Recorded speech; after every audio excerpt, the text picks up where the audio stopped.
Welcome to the deep dive. Okay, so you've sent over some really interesting material, all focused on this challenge, understanding fast-spoken English. Mm. Our mission today is basically to, well, dive deep into this text and pull out the key stratagems, the actionable stuff, so you can actually start to, get a better handle on rapid English speech. Right. And the source you shared, it seems to lay things out pretty clearly, step Mhm. by step, which is always helpful. Exactly. It's not just theory, it's like a practical guide. Absolutely. Yeah. It's about giving people a tangible path forward. Hmm. And what really jumped out at me right from the start was that analogy it uses. Oh, yeah, the airport photo analogy, that really clicked. So the idea is like, imagine you're meeting someone at the airport, right? Mm-hmm. But the picture you have, it looks nothing like them in real life. You'll just walk straight past them. Exactly. And the source connects this brilliantly to language.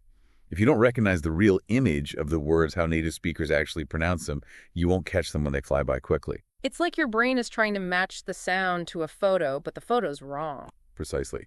Your brain's predicting, and when the sound doesn't match the prediction because your internal photo is off, well, everything starts to fall apart.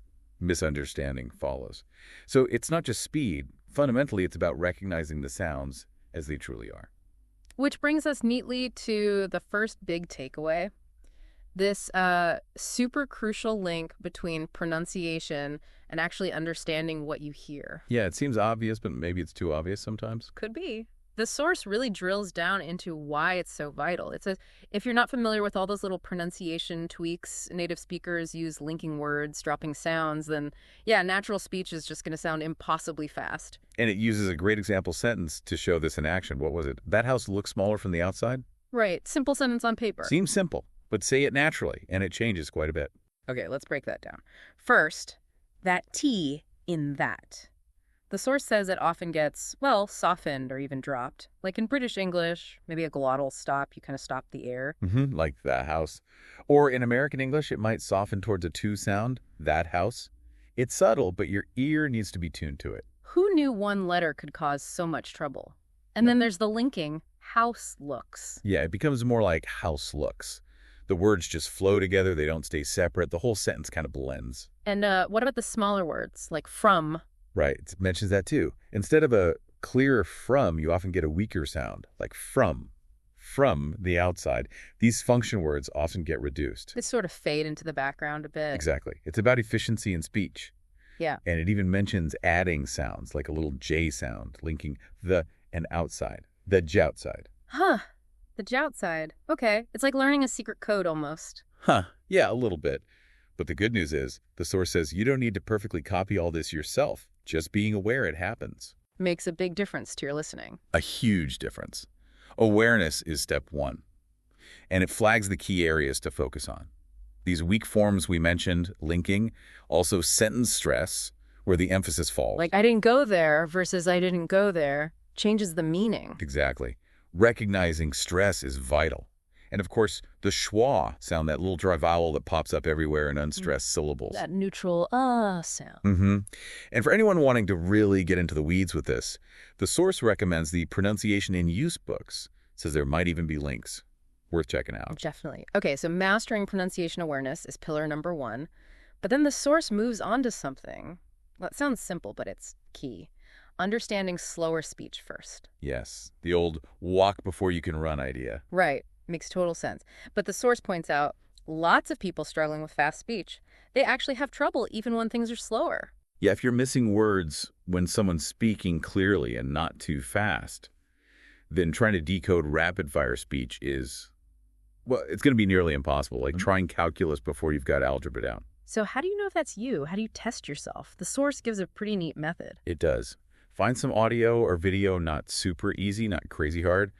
Maybe stuff from textbooks, or it mentions the English Voice Club website. Yeah, find your level, basically, something that stretches you a bit.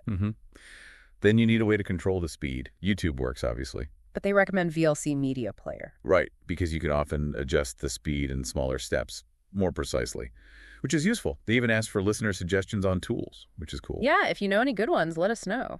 Okay, so you've got your audio, your speed control. What's next? The transcript.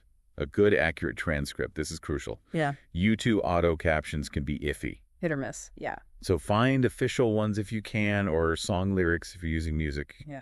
Accuracy matters here. And then Mm-hmm. pen and paper time. Old school. Listen to one sentence, maybe slow down a bit to where it's comfortable. Pause. Write down exactly what you heard. Every single word. Then you check it meticulously against the transcript. No cheating. And the source is strict. Any word miss, wrong word, extra word, that's a mistake. It really forces you to tune in properly.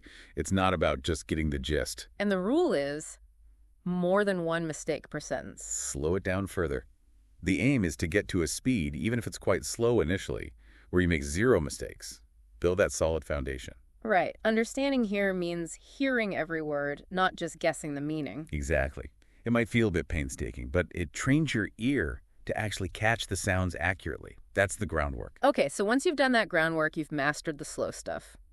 What then? Just crank up the speed? Gradually. The method stays the same. Right. Listen, write, check. But you start nudging the speed up. How do you know when? The suggestion is get 3 sentences in a row, 100% correct at your current speed, then increase it a little bit. Okay, clear target. And equally, if you find yourself making more than one mistake again. Dial it back down. Find that sweet spot. Right. Challenging, but not overwhelming. The goal eventually is to be able to do this accurately, hear every word, even at speeds like 120%, maybe 130% of normal. Wow, okay. That's a good aim. And if you are nailing it at those speeds, find harder material. Keep pushing yourself. Makes sense. Keep raising the bar. But, and this is important, the source stresses patience and consistency. Yeah. Progress won't be a straight line, will it? Definitely not. You'll have good days, bad days, plateaus. The key is just to keep doing it regularly. How regularly? They suggest short bursts, 10, 15 minutes a day, maybe up to 30 if you're keen. Little and often is usually better for this kind of skill. And mix it up, right? Different speakers, topics, accents. Absolutely. Don't just listen to one person. Train your ear for variety. That's crucial for real-world listening. Okay, this is all really practical. Now, there's one more thing the source talks about, the soup effect. Ah, yes, the dreaded soup effect. We've all been there, I think. Totally. That feeling when you're listening and suddenly it all just dissolves into noise, indecipherable mush. Your brain just throws its hands up, overload. The source says, look, no magic wand here, but a big factor, vocabulary. How so? Well, think about it. Yeah. If you hit a word you don't know, what happens? You stumble. Your brain gets stuck trying to figure it out. Exactly. And while you're stuck on that one word, you miss the next 5. And suddenly, Soup. It all contributes to that feeling of being lost. Of course, pronunciation and speed, which we've covered, are part of it too. And even grammar can play a role. Grammar. How? If the sentence structure is complex or unfamiliar, even if you know the words, it can be hard to piece the meaning together quickly enough, adding to the overwhelm. Right. So it's not just one thing. Listening is complex. It really is, which is why the source makes the point. Your listening practice needs backup singers. You need to work on vocab. You might need to brush up on grammar. It's all connected. It's a holistic thing. Boost your vocab, strengthen your grammar, and you remove some of those roadblocks that lead to the soup. The source even mentions checking out other resources for vocab and grammar help. Good point. Okay, so we've gone from pronunciation awareness to nailing slow speech, gradually speeding up, and now tackling the vocabulary and grammar side to avoid the soup. Seems like a solid plan. It really does. Comprehensive, practical, it covers the key angles, and it all boils down to that consistent, focused practice. And the source finishes with a challenge, doesn't it? A direct challenge to you, the listener. Yep.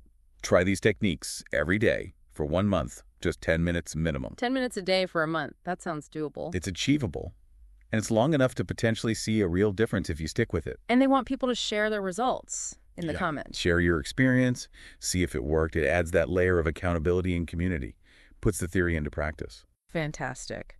Well, that wraps up this deep dive, focused just for you, on cracking fast-spoken English. We hope pulling apart this source material gives you some concrete steps forward. Thanks for bringing this topic to us. It's been really interesting to unpack. And remember, small steps consistently taken really do add up over time for you. Absolutely. We'll be back soon with another deep dive. Until then.